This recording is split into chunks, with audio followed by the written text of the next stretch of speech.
অবশেষে দেশে চালু হতে যাচ্ছে মেয়াদবিহীন ইন্টারনেট। জনগণের চাহিদার কথা বিবেচনা করে মোবাইল কোম্পানিগুলোকে মেয়াদবিহীন ইন্টারনেট প্যাকেজ চালু করতে বলেছেন টেলিযোগাযোগ উপদেষ্টা নাহিদ ইসলাম।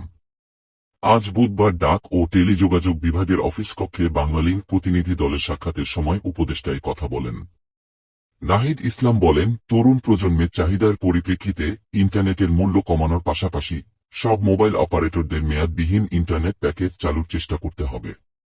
বাংলালিংকের অন্যতম শেয়ারধারী ভেওনের প্রধান নির্বাহী কর্মকর্তা কান্টারজিওগ্লু বাংলাদেশে সিম কার্ডের ট্যাক্স কমানোর কথা বললে উপদেষ্টা বলেন, ট্যাক্সের সঙ্গে অর্থ মন্ত্রণালয় ও এনবিআর জড়িত, তাই এ বিষয়ে তাদের সঙ্গে আলোচনা করতে হবে।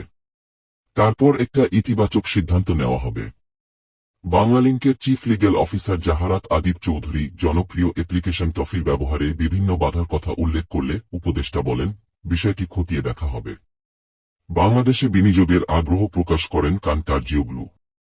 সাক্ষাৎকালে বাংলালিংকের প্রধান নির্বাহী কর্মকর্তা এরিক এস, প্রধান কর্পোরেট ও নিয়ন্ত্রক কর্মকর্তা তাইমুর রহমান সহ ঊর্ধ্বতন কর্মকর্তারা উপস্থিত ছিলেন।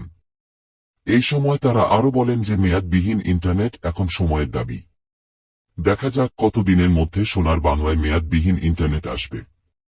এই সম্পর্কে আপনার মতামত জানান কমেন্ট বক্সে। ভিডিওটি ভালো লাগলে লাইক দিন আর চ্যানেলটি সাবস্ক্রাইব করবেন প্লিজ।